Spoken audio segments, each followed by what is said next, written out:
Alright everybody, so Monsters at Work episode 3 sees Team Myth with the thankful absence of Fritz fix a de de deactivated door of a girl that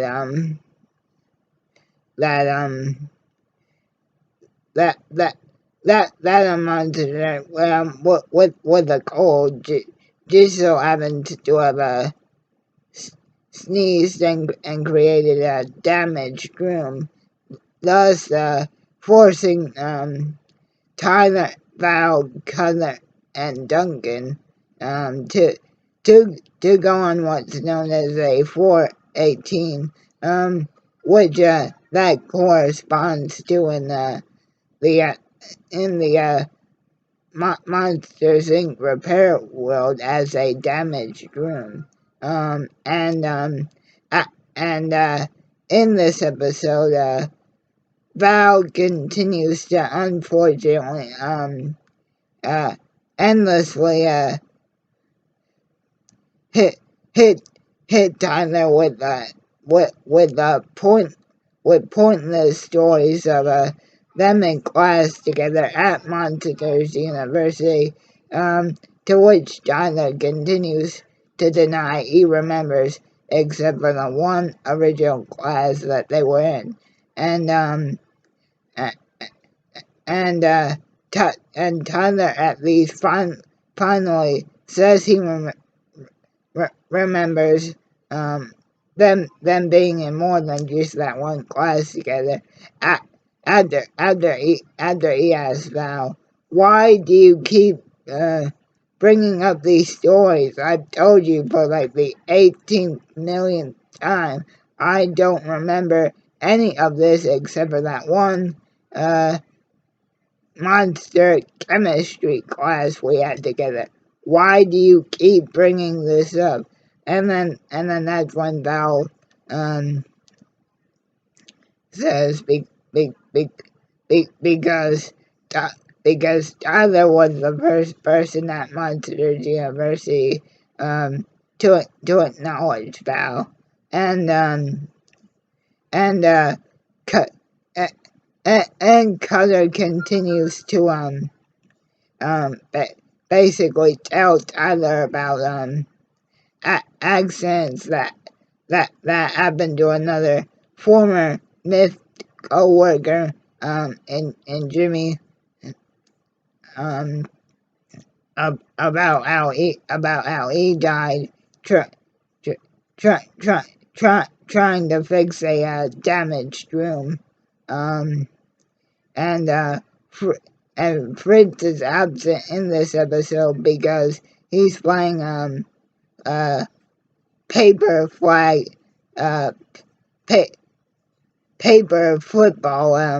but with 2 soda cans, and Duncan still wanting to take over the head management position of Myth, basically says, hey, Tussman, Val, you guys are gonna fix this room while I sit here and watch. But guys, the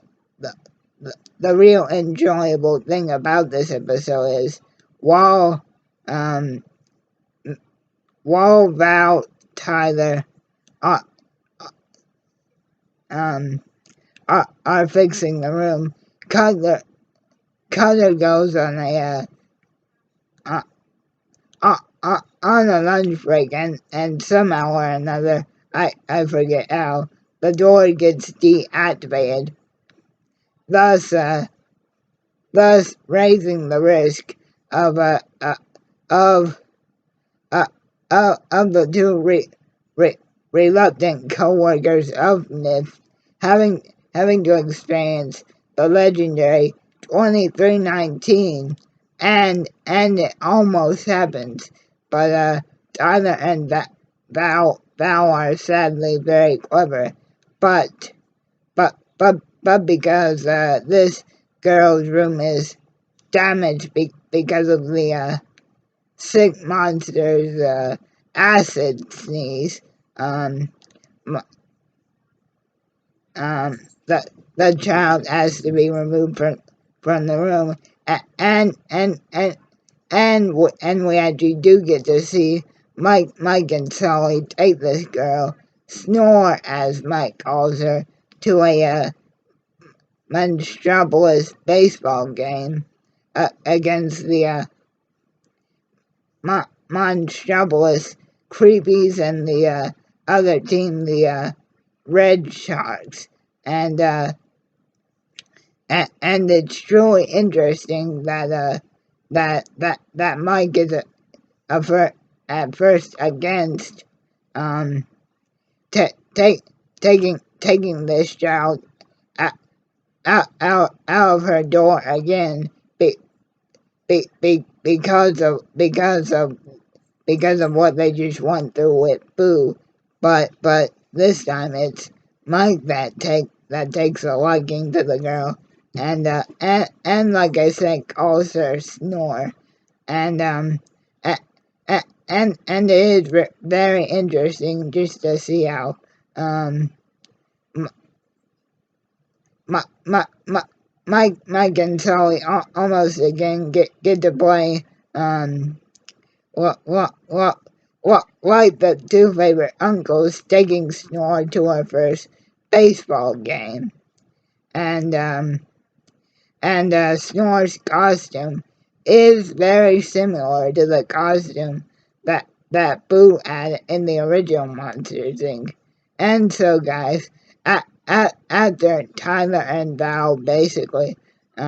freak out and almost get discovered by Snore's parents after the door gets deactivated,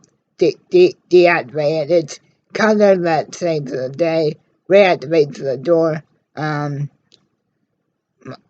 Mike and Sully almost get bounded by an unhappy Red Sharks fan. Mike ends up giving Snore the baseball from that his favorite play on the Creepies Adri throws as a home run. TJ, and the episode ends with Tyler and Val having a better understanding of each other, and Mike's the one that actually puts Snore back in the door, and